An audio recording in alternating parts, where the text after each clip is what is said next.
Студент қыздарға, 18 жастағы қыздарға менен кеңес. Мен есім Фаруза, Фазендеде тұратын таргетологпын. Жалпы қазіргі кезде жасым 25-те. Мен осыдан 6-7 жыл бұрын студент болғанмын. 18 жасымда тұрмысқа шыққанмын. Яғни 2-ші курсты оқып жатырмын. Сондықтан да мен қазіргі студент қыздарға өзімнің жабылмаған гештальттарымды кеңес ретінде айтқым келеді. Студент кезде өте көп қыдырыңыздар дегім келеді. Мен ауылдан барғанмын, Алматыда оқыдым, Казгуде, Әл-Фарабида. Ауылдан барғаннан кейін жұма сайын, апта сайын, суббота, воскресенье болса болды, ауылға, яғни тума-туысқандарымның үйіне кетіп қалатынмын. Кір жуам деймін, баняға түсем деймін, тағы басқа сылтаурағанмен үйдің тамағын жеймін деп кетіп қалатынмын. Ол жұма сайын қайталанатын. Осылай 1 жылда өте шықты. Сол кезеңде кейін тұрмысқа шыққаннан кейін бұл күндер қайтып оралмайтынын түсінген кезде өте көп ойландым.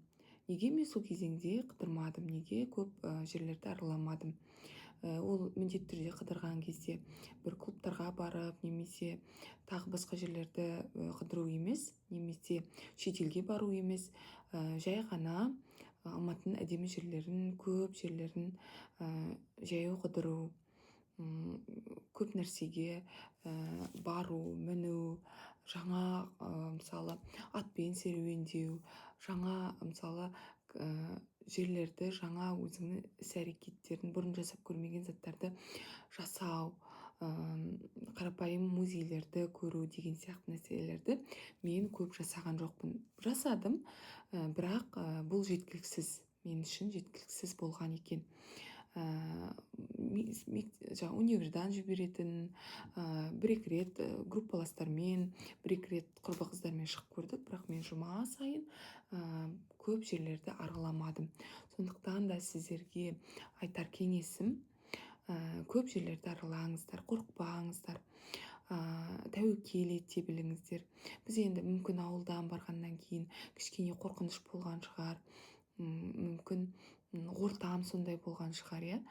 Өте көп нәрселер әсер етуі мүмкін, бірақ та мен сіздерге айтарым, мен жасаған қателігімді жасамаңыздар, көп нәрсеге тәуекел ретінде қараңыздар.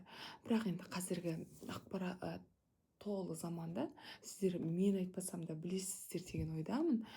Бірақ мүмкін біздің кезімізде осындай ақпараттың өте аз болуы, TikTok болған жоқ, тек қана Instagram еді, бірақ та бұндай рилстар қазіргідей активно жүргізетін парақшалар да өте аз болды. Мүмкін соның да әсері шығар. Бірақ енді еш нәрсеге өкінудің қажеті жоқ. Жасым небәрі 25-те, сондықтан да бұйырса алдағы уақытта ұлдарыммен, балаларыммен, отбасыммен, жолдасыммен әлі талай жерді аралаймыз деп сенемін, және аралап та жүрміз.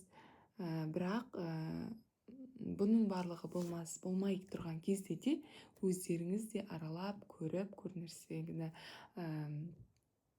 жаңағы попробовать тап дейді ғой, көп нәрсені, өздеріңіздің жүзу қабілеттеріңізді, атқа міну болсын, сурет салу болсын, бір нәрселер жасау болсын, түрлі жаңағы нәрселерді бұл өмірде көріп, өздеріңізге ұнайтын істі тауып, өздеріңізге ұнайтын хоббимен бөлісіп, сондай сәттеріңізді өте көбірек жасаңыздар деп сіздерге кеңес айтамын.